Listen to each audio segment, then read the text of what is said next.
Niveau fruits et légumes, l'été, on est particulièrement gâtés. D'ailleurs, c'est la pleine saison des fruits et légumes préférés des Français, parmi lesquels on peut penser à la tomate, au concombre, à la courgette, au poivron, aux aubergines, mais aussi toute la famille des fruits rouges et des fruits jaunes qui sont juste absolument délicieux. Le seul problème, c'est que l'été c'est très vite passé et que nous, on aimerait pouvoir profiter de ces délicieux fruits et légumes gorgés de soleil toute l'année. Et pour ça, eh bien, il y a une solution, et vous la connaissez peut-être, c'est la pasteurisation. On cuisine nos fruits et légumes avec nos meilleures recettes, on met nos différentes préparations en bocaux en respectant des règles d'hygiène strictes, et on utilise un stérilisateur pour pasteuriser nos bocaux. Personnellement, j'utilise des bocaux en verre à joint, ainsi qu'un stérilisateur électrique de la marque Le Parfait, et ça tombe très bien puisque cette vidéo est en collaboration commerciale avec Le Parfait. Le Parfait, c'est vraiment la marque française emblématique sur le sujet, qu'on connaît tous et toutes pour l'avoir vu de nombreuses fois dans la cuisine de nos parents ou de nos grands-parents. Vous connaissez sûrement leurs bocaux en verre avec le système de fermeture en métal et la rondelle orange au milieu. Eh bien sachez que c'est une marque française dont plus de 90% des bocaux sont fabriqués en France en plein cœur de l'Auvergne et ce depuis près de 100 ans. Le Parfait pour moi c'est le symbole du fait maison et de la conservation au naturel et honnêtement on comprend pourquoi quand on goûte à la robustesse de leurs bocaux en verre qui sont réutilisables de nombreuses fois et surtout qui sont fabriqués sans plastique, sans colle et sans BPA. Vous l'avez compris, ce que j'adore avec leurs bocaux, c'est qu'ils permettent de garder les fruits et légumes de saison toute l'année. Ça pour moi c'est vraiment très malin puisque ça nous permet d'acheter les fruits et légumes en pleine saison au meilleur prix, on va donc faire des économies. On achète local et de saison et surtout c'est une méthode qui permet d'éviter le gaspillage alimentaire puisque on va pouvoir conserver tout ça très longtemps. Dans cette vidéo, moi je vais utiliser le stérilisateur électrique de la marque Le Parfait. C'est vraiment très pratique pour faire toutes ces pasteurisations. En plus vous allez voir, il est extrêmement facile d'utilisation même quand on débute. Et pour les recettes du jour, on va pouvoir réaliser tout d'abord une caponata, donc c'est avec des aubergines, des tomates, des poivrons, des capres, des olives. C'est vraiment l'un de mes plats préférés de tout l'été. La deuxième préparation qu'on va faire, c'est un baba ganoush, donc à base d'aubergines qui sont bien grillées au four, qui ont des notes de fumée. On va ajouter de l'ail, du tahini, et ça c'est vraiment parfait pour vos apéros toute l'année. Et enfin, on va également réaliser une compote de brugnons aux framboises avec de la vanille. Vous allez voir, c'est juste excellent. Si ça vous donne envie d'essayer les produits Le Parfait, n'hésitez pas à utiliser le code promo que je vous mets en description pour avoir une réduction sur votre commande. Je vous mets également le lien du site pour que vous puissiez aller checker un petit peu tous leurs produits. Et moi je vous retrouve tout de suite en cuisine pour préserver l'été dans les bocaux.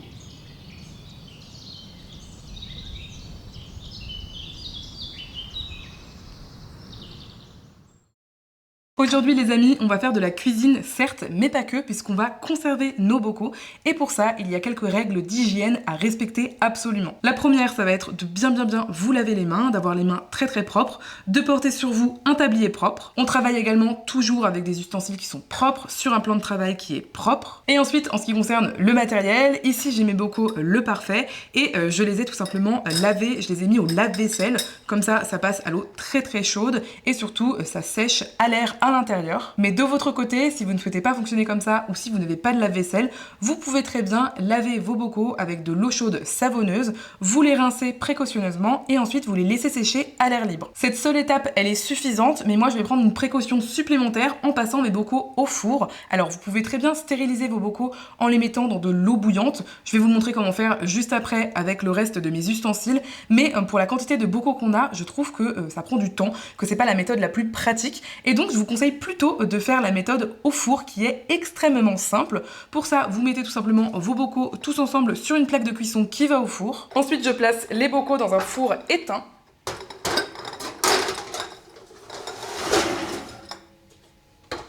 Et une fois que c'est fait, je vais allumer mon four. Donc je le mets sur chaleur tournante, mais ça fonctionnera aussi sur chaleur traditionnelle. Et ensuite, je le mets précisément à 150 degrés. À partir de ce moment-là, je vais laisser tourner le four pendant 10 minutes. Et une fois les 10 minutes passées, je vais pouvoir éteindre mon four. Et ensuite, je laisse les bocaux refroidir dedans jusqu'à ce que ce soit le moment de les utiliser. Mais il n'y a pas que les bocaux qui doivent être pasteurisés, il y a également tous les ustensiles qu'on va utiliser pour mettre nos préparations, nos recettes dans nos bocaux avant de les placer dans le stérilisateur électrique. Donc moi ici, j'ai une sorte de gros entonnoir spécial, vous voyez, pour les bocaux. J'ai également les joints Le Parfait, donc les joints en caoutchouc naturel, ils sont neufs, c'est très important de prendre des joints neufs.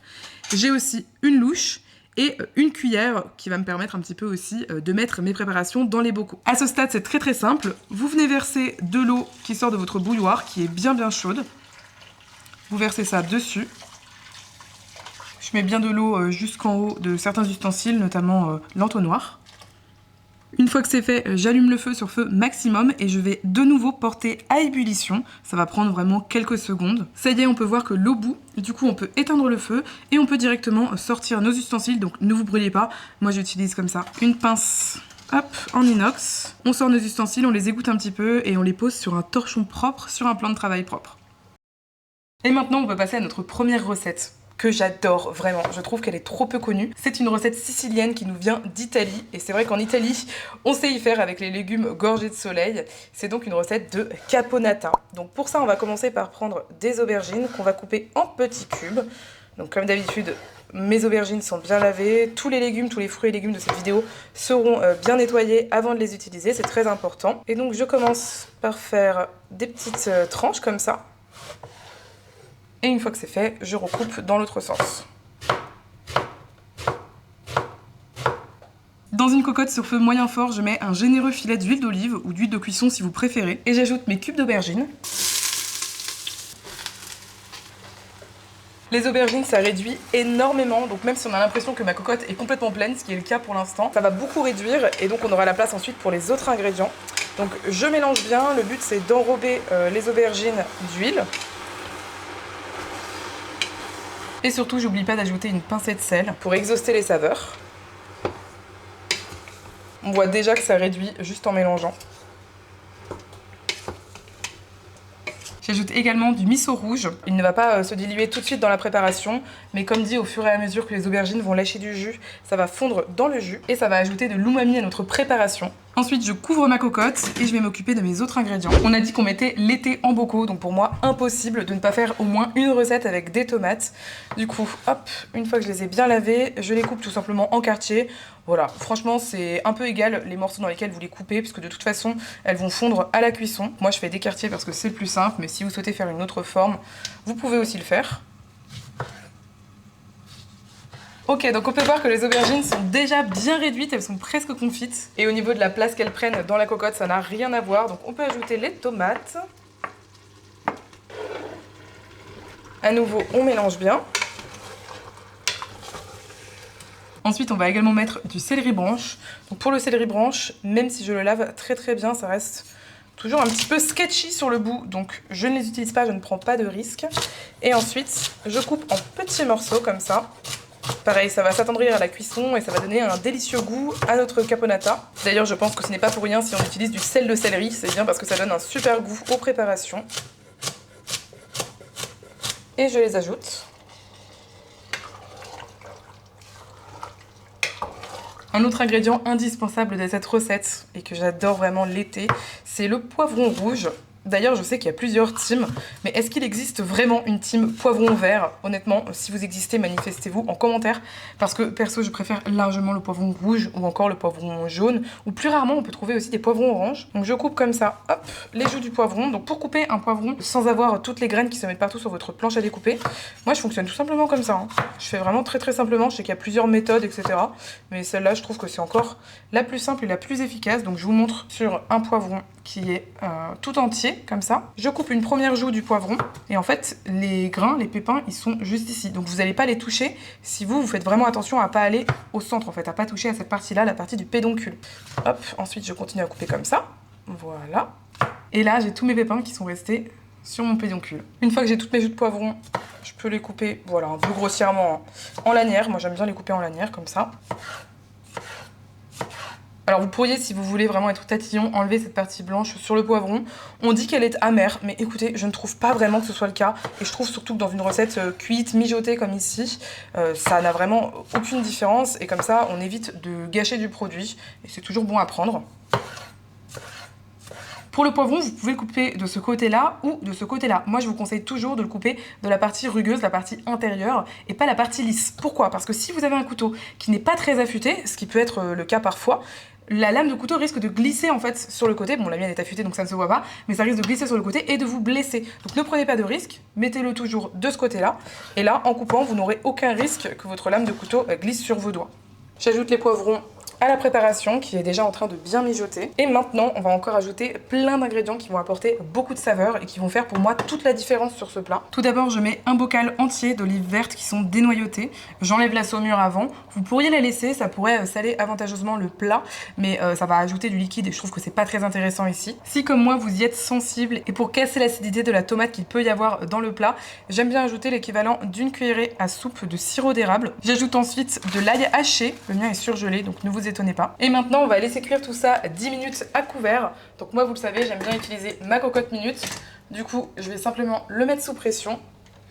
Et une fois que j'aurai le petit indicateur qui me dira que ce sera sous pression, je laisserai cuire seulement quelques minutes, ce qui équivaudra à 10-15 minutes sur un feu classique. Bien évidemment, de votre côté, si vous n'avez pas de cocotte minute, il n'y a aucune obligation d'utiliser une cocotte comme ça. Vous pouvez très bien utiliser une casserole tout à fait classique, et ce pour toutes les recettes de cette vidéo. Au bout d'une dizaine de minutes de cuisson, la caponata ressemble à ça sent déjà extrêmement bon.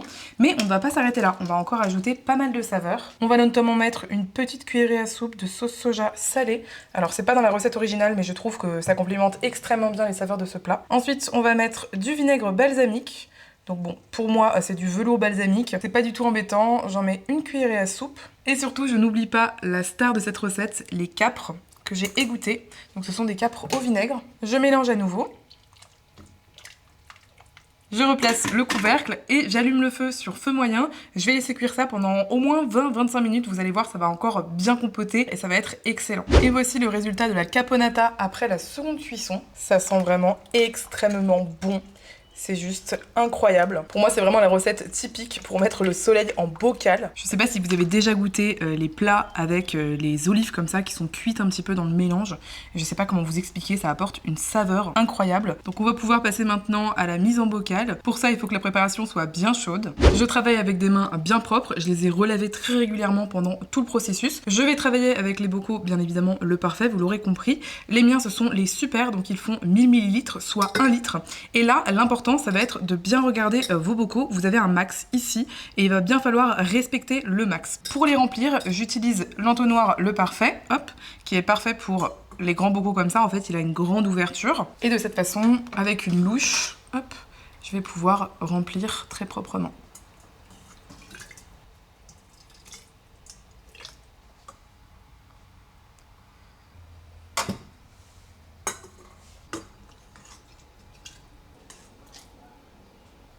Une fois que les bocaux sont remplis, je vais pouvoir essuyer un petit peu le bord des bocaux. Je travaille bien évidemment avec un torchon propre et je mets mon doigt à l'intérieur.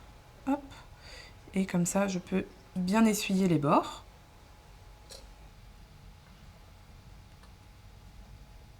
C'est le moment de mettre nos joints qui sont propres et qui sont neufs autour des couvercles de nos bocaux.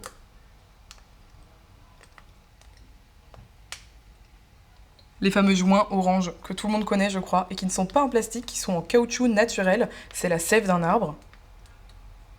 Et maintenant que nos bocaux sont remplis et bien propres, hop, on peut tout simplement les fermer. Une petite astuce, la petite languette ici, que vous aurez besoin de tirer avant de consommer vos bocaux dans quelques temps, je vous conseille de ne pas la mettre à ce niveau-là, de vraiment la mettre plutôt sur le côté, parce que sinon ça peut être gênant.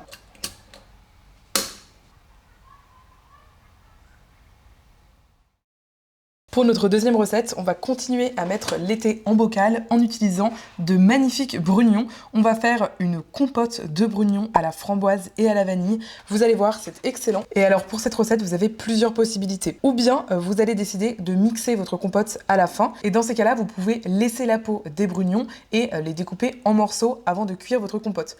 Moi, je n'aime pas spécialement mixer ma compote. J'aime beaucoup les compotes avec morceaux. Et de ce fait, ce que je fais, c'est qu'avec un couteau, je fais une croix sur le cul de mon brugnon. Et ça, je le fais sur chacun de mes fruits. Ça prend vraiment 1 minute, comme ceci. Et ces brugnons, je les plonge dans une cocotte d'eau bouillante, un par un comme ça, avec un écumoire pour pas me brûler.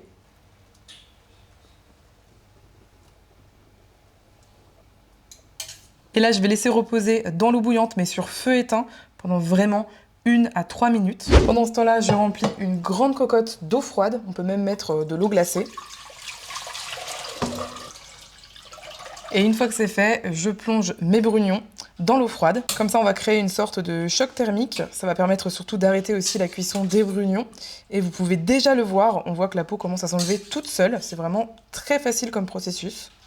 Et ça va nous permettre d'éplucher nos brugnons très facilement. Et comme ça, on aura une compote de brugnons qui sera sans morceaux, sans peau. Je trouve personnellement que c'est pas hyper agréable et on n'aura pas besoin de la mixer pour cela.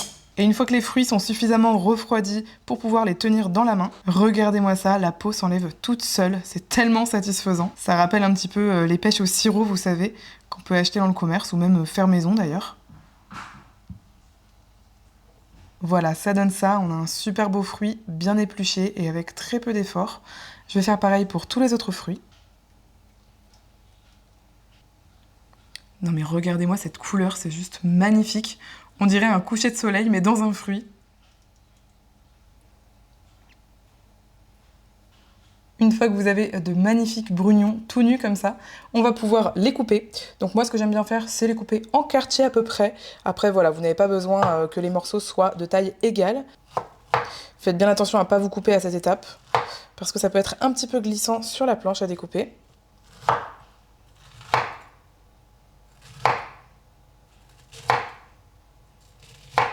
Une fois que c'est fait, je verse mes morceaux de pêche dans une casserole. On pourrait s'arrêter là, bien évidemment, mais moi j'ai très envie de faire une compote avec des framboises. C'est également la saison, comme ça on va pouvoir les conserver tout l'hiver si on le souhaite. Je sais pas vous, mais moi j'adore les pêches à la vanille, du coup je mets de la vanille en poudre. Ce sont des gousses de vanille qui sont séchées puis mixées, mais si vous à la maison vous avez une gousse de vanille, vous la coupez en deux, vous récupérez avec le dos d'un couteau les graines à l'intérieur, vous mettez les graines et la gousse dedans, ou bien vous pouvez aussi mettre de l'extrait de vanille. Et enfin, pour sucrer avantageusement cette recette, je mets également un petit peu de sirop d'érable. Je mélange.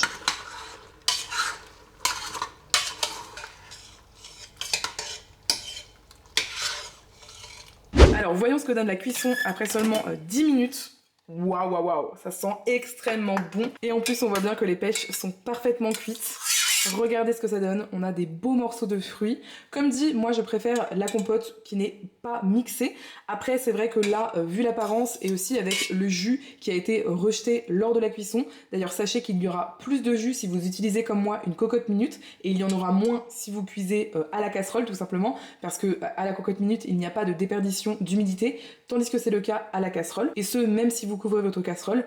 Donc voilà, là on est un petit peu sur un résultat entre la compote et les fruits au sirop, mais franchement qu'est-ce qu'il y a de meilleur que des fruits au sirop fait maison, des bons brugnons comme ça, de saison. C'est juste magnifique et ça me donne trop envie de goûter. C'est le moment à nouveau de remplir nos bocaux. Ça sent mais tellement bon. D'ailleurs, je suis trop curieuse de savoir quel est votre fruit préféré de l'été, parce que moi je crois que c'est la pêche. J'aime énormément la pêche. En automne, c'est plutôt la figue, mais vraiment la pêche, je trouve ça exceptionnel. Donc je serais trop curieuse de savoir quel est votre fruit préféré en été. Comme pour tout à l'heure, je passe rapidement sur le côté un petit torchon propre.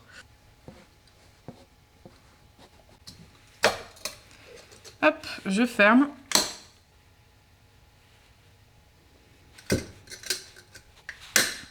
Et voilà, nos bocaux sont prêts à être pasteurisés.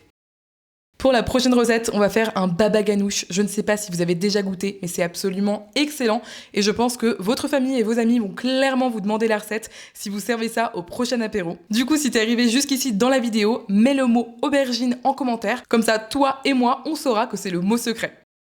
Pour notre troisième recette, on va réaliser un baba ganoush et pour ça on va utiliser le four. Et la première étape est extrêmement simple, on met sur une plaque allant au four un papier sulfurisé, au-dessus on met nos aubergines. Bien évidemment comme tous les autres fruits et légumes de cette vidéo, les aubergines ont été soigneusement nettoyées. Et là on va directement placer cette plaque au four à 200 degrés. Pour au moins 50 minutes, vous allez voir, elles vont complètement se transformer, la peau va se flétrir et la chair à l'intérieur va devenir très soyeuse, très fondante, avec un petit côté fumé comme ça. Et maintenant, on les oublie. Et voilà, les aubergines sont cuites. Donc bon, je le rappelle, à ce stade, les ustensiles que j'utilise ont tous été plongés dans l'eau bouillante. Et on va pouvoir, à l'aide d'un couteau, sans se brûler, en faisant bien attention, ouvrir nos aubergines et récupérer la chair qu'il y a à l'intérieur. Cette chair, donc, je la prélève consciencieusement avec une cuillère, comme ceci. Et je la mets dans mon récipient.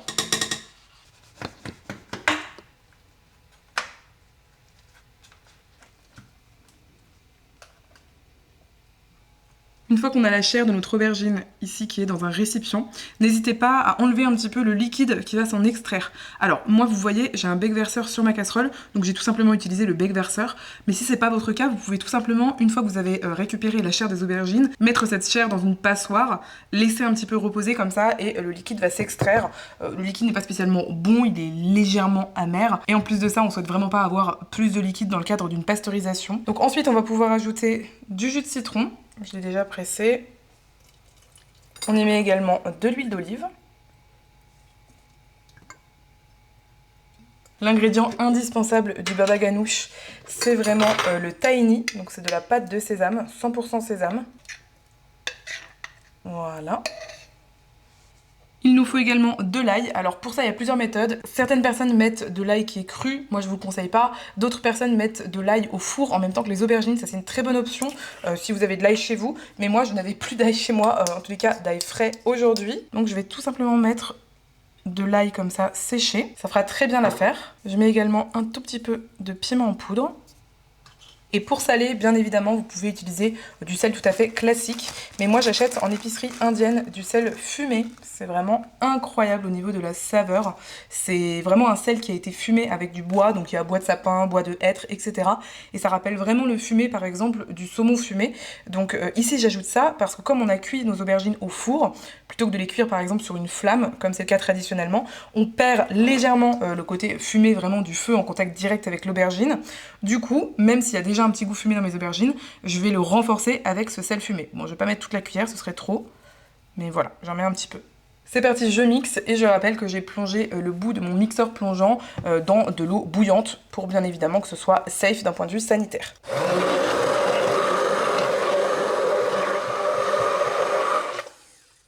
Et voilà, juste comme ça, le baba ganoush est prêt. Vous avez vu, c'est une recette qui est vraiment très facile à faire. C'est surtout le four qui travaille pour nous.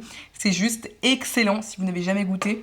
C'est addictif, hein. Honnêtement, c'est très bon. On va maintenant pouvoir passer au remplissage des bocaux. Pour ça, on utilise comme d'habitude nos bocaux le parfait.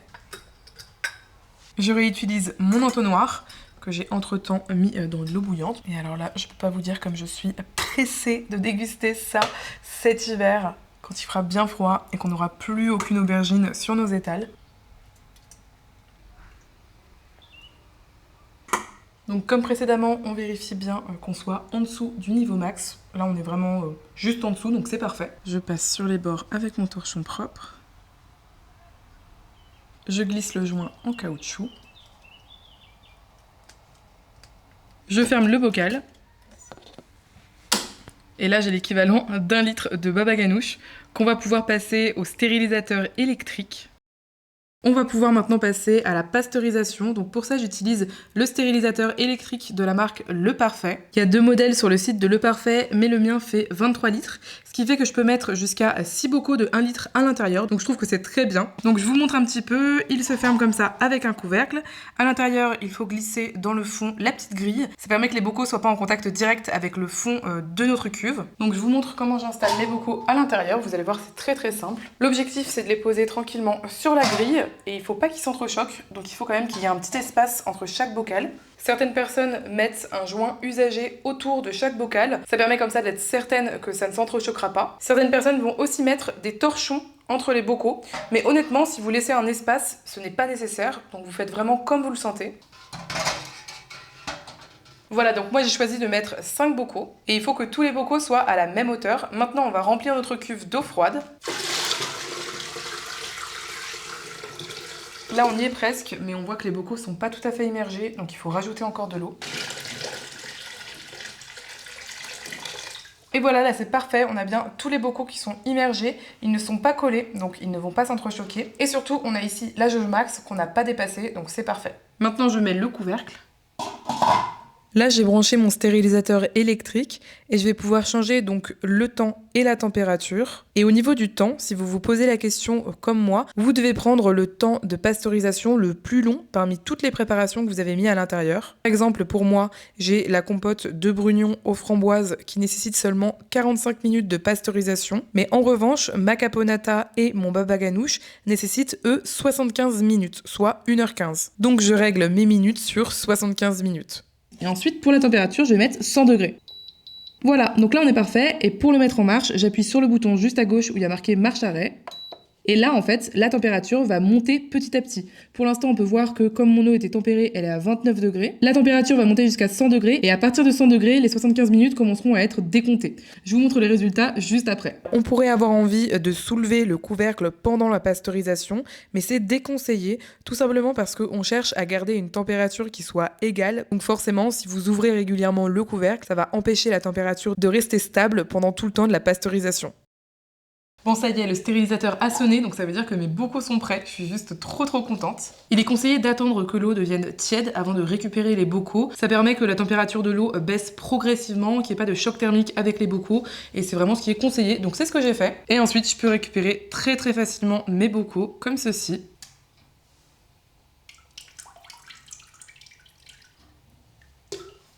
Et ensuite, pour vider la cuve, c'est ça qui est génial, ils ont pensé à tout, puisqu'on nous a mis un petit robinet ici, hop, et vous n'avez pas besoin de soulever le stérilisateur, vous avez juste besoin d'appuyer sur le petit robinet ici et de récupérer l'eau qu'il y a à l'intérieur. C'est vraiment très pratique pour toutes les personnes qui n'auraient pas la possibilité de le soulever à la force de leurs bras. C'est le moment de vérifier que la pasteurisation s'est bien passée. Bon, déjà, on voit que nos bocaux sont juste splendides. Et pour ça, c'est très simple. En fait, ce qui est conseillé, c'est d'ouvrir ici. Voilà. Et là, avec le doigt, vous venez vérifier si le couvercle est bien collé, en fait. Là, on voit que c'est le cas. Le couvercle ne s'en va pas tout seul. Parce qu'en fait, il y a ici le joint en caoutchouc qui maintient le tout en place. Et en fait, moi, je vous conseillerais, une fois que vous les stockerez, de les stocker effectivement ouverts comme ça. Comme ça, vous venez voir régulièrement dans votre réserve. Et si les pots, à un moment, s'ouvrent pour une raison X ou Y, eh bien il faudra les consommer très rapidement. Mais de cette façon, vous serez sûr de ne pas perdre votre production. Donc moi, je vais faire ça avec tous mes bocaux pour bien vérifier que la pasteurisation s'est bien passée.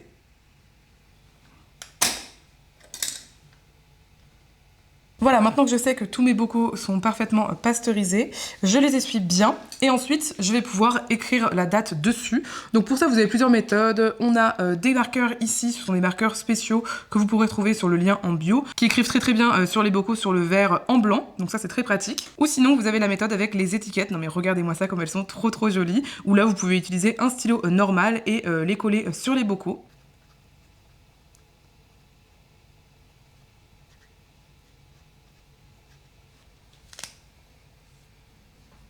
Donc ça y est, j'ai tout étiqueté avec la date et le contenu. Maintenant, je vais pouvoir conserver mes bocaux dans un endroit frais, sec et à l'abri de la lumière. On conseille environ 6 degrés, donc si vous avez une cave qui est bien froide, c'est bien. Sinon, vous pouvez également les mettre au frigo si vous le souhaitez. Juste pour l'exemple, je vous montre comment en ouvrir un parce que c'est un peu spécifique. Donc je vais ouvrir le bocal de compote de pêche. Pour ça, en fait, sachant que la valve est déjà ouverte ici, il va falloir qu'on tire très fort sur le joint et on doit entendre un pchit qui signifie que la pasteurisation s'est bien passée. Voilà, je pense que vous avez vu, on a bien entendu le pchit, ça sent extrêmement bon. Je vous invite, lorsque vous l'ouvrez, à vérifier avec vos yeux si tout paraît normal. Donc là, tout paraît parfaitement normal. Également à l'odeur, est-ce que ça sent bon? Et si tous ces critères sont respectés et que vous avez entendu le pchit, alors c'est parfait, vous pouvez déguster. Honnêtement, la pasteurisation, c'est vraiment pour moi une méthode de conservation qui est écologique, qui est économique, qui est vraiment très savoureuse, qui utilise peu d'énergie, c'est extrêmement pratique. Si vous souhaitez, comme moi, profiter des fruits et légumes de l'été qui sont en pleine saison actuellement et qu'on a clairement toujours envie de déguster toute l'année. Je suis trop curieuse de savoir quelle est la recette parmi les 3 que je t'ai présentées aujourd'hui qui a ta préférence, celle que tu te verrais vraiment faire dans ta petite cuisine et conserver pour en profiter toute l'année. J'ai trop hâte de lire vos petits commentaires. De mon côté, c'est très difficile de choisir franchement, mais je dirais peut-être le baba ganoush parce que j'adore cette recette. Merci encore à Le Parfait d'avoir sponsorisé cette vidéo, c'était juste un pur bonheur de vous présenter leurs produits. N'oubliez pas de regarder le code promo en description ainsi que le lien vers leur site internet si vous voulez aller regarder leurs produits. Il y a des dizaines et des dizaines de vidéos recettes sur ma chaîne comme celle-ci. Alors si elle t'a plu, n'hésite pas à aller voir les autres. J'ai créé des petites playlists donc c'est très facile de les retrouver. Moi je te dis à tout de suite sur une autre vidéo de la chaîne et d'ici là je te dis à très bientôt.